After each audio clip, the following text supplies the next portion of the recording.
भावी पीढ़ियों के सुरक्षित भविष्य के लिए जल एवं पर्यावरण संरक्षण हरियालो राजस्थान स्वच्छता एवं प्लास्टिक मुक्त अभियान को सफल बनाने में योगदान दूंगा।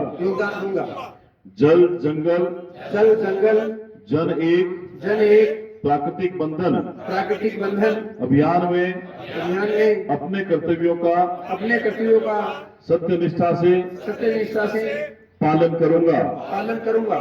जल है तो कल है, यही मेरा संकल्प है। भारत माता की। आप सबका धन्यवाद प्रकट करता हूं। जिला प्रशासन, उपखंड प्रशासन और हमारे जनप्रतिनिधियों का, जनता जनार्दन का धन्यवाद प्रकट करता हूं कि आप सब लोग इस कार्यक्रम में सहभागी बने। आइए हम संकल्प लेकर यहाँ से जाएंगे कि आज की जो हमारी सरकार की योजना है उनका लाभ हम लोग अधिकतम लोगों को दिलाएंगे। आप सबका बहुत बहुत धन्यवाद।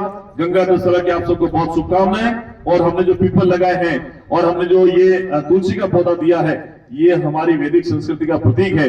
जिस घर में तुलसी का पौधा हो, जिस घर के पास में पेड़ पौधे लगे हो, पीपल का पेड़ हो और जिस घर के अंदर गाय हो, मुझे लगता है उस घर में कोई वास्तु दोष नहीं होता है, उस घर में कभी भी अशांति नहीं होती है।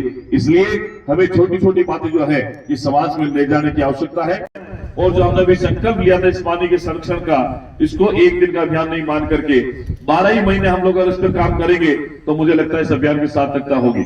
अभी हमने जो बात हार्वेस्टिंग सिस्टम का, हमने ये, मैं कैलाश जी को उनको धन्यवाद दूंगा कि इन्होंने झुंझुनू जिले के अंदर हमारा एक अभियान जो है केंद्र सरकार का, केंद्रीय जल शक्ति मंत्रालय का, उसको भी आगे बढ़ाने का काम किया है। उसको भी हमें पूरे झुंझुनू जिले के अंदर, जब मैं झुंझुनू में था तब उसको हमने लोकार्पण करके शुरुआत करके आगे बढ़ाया था।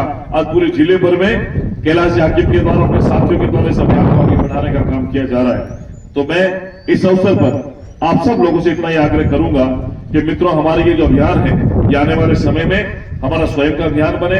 हम लोग प्रधानमंत्री जी के वोकल फॉर लोकल अभियान को भी आगे बढ़ाएं। जब उन्होंने कहा था कि हम लोग जब सुबह उठे और शाम को सोए, उससे पहले अपने बेडरूम के अंदर, किचन के अंदर, बाथरूम के अंदर, घर के अंदर, ड्राइंग रूम के अंदर देखें कि हम जो चीजें इस्तेमाल करते हैं वो हमारे देश में बनी हुई है या विदेश की चीजें हैं। हमें हमारे स्थानीय उत्पादकों को बढ़ावा देना होगा। स्थानीय उत्पाद जो है उनको हमें काम में लेना होगा, ताकि प्रधानमंत्री जी के वोकल फॉर लोकल अभियान को भी हमें मजबूती देनी होगी। ये रोजगार के माध्यम से और हमारे उत्पादों को आगे बढ़ाने के लिए बहुत मील का पत्थर साबित होगा। इसलिए छोटी छोटी चीजें आप लोग ब्रश का इस्तेमाल करते हैं, आप पता लगाओ कौन सी ब्रांड का है, कहां का है। आप लोग टूथपेस्ट काम में लेते हो, पता लगाओ बाहर का है कि हिंदुस्तान का है। आप लोग जो तेल लगाते हो, आप उसको बताइए कि हेयर ऑयल इस्तेमाल करते हो, खाने का तेल इस्तेमाल करते हो, वो अपने देश का है, अपने आस पड़ोस का है या कहीं बाहर का है। आप लोग जो कपड़े पहनते हैं, आप लोग जो घड़ी पहनते हैं, कंघा इस्तेमाल करते हैं, जूते पहनते हैं, ये सारी की सारी चीज दैनिक जीवन में जो काम आती है, ये हमारे देश का उत्पाद होना चाहिए, हमारे प्रदेश का होना चाहिए। इसीलिए राजस्थान की सरकार ने जो पंचतीर्थ योजना लागू करी है, उसमें एक उत्पाद एक जिला भी हमारा है, हम लोग उसको भी आगे बढ़ाएं। इसलिए सरकार हमेशा आप लोगों के लिए काम करती है और वो काम ये सिर्फ सरकार के उद्देश्य के साथ में नहीं, ये हमारी भी महत्वाकांक्षा होनी चाहिए कि हम इसको भी कैसे आगे बढ़ा सकते हैं। मैं इस अवसर पर आपसे इतना ही निवेदन करूंगा, आग्रह करूंगा कि जो हमने संकल्प लिया है, इस संकल्प को आगे बढ़ाएंगे। राजस्थान सरकार आप लोगों के लिए है और हमेशा आप लोगों के संकल्प के साथ में खड़ी है। इसलिए हम सब लोग मिलकर के झुंझुनू को आगे बढ़ाएंगे, जल संरक्षण का काम करेंगे, नशा मुक्ति अभियान में सहयोगी होंगे, अंतर्राष्ट्रीय योग दिवस पर भी हम लोग आगे बढ़ेंगे। और ये संकल्प सिद्धि का जो 15 दिन का पखवाड़ा है, एक एक जगह पर जाकर के श्रमदान करेंगे, साफ सफाई का ध्यान रखेंगे, स्वच्छता अभियान का हिस्सा बनेंगे और हमारे क्षेत्र के अंदर कोई इस प्रकार की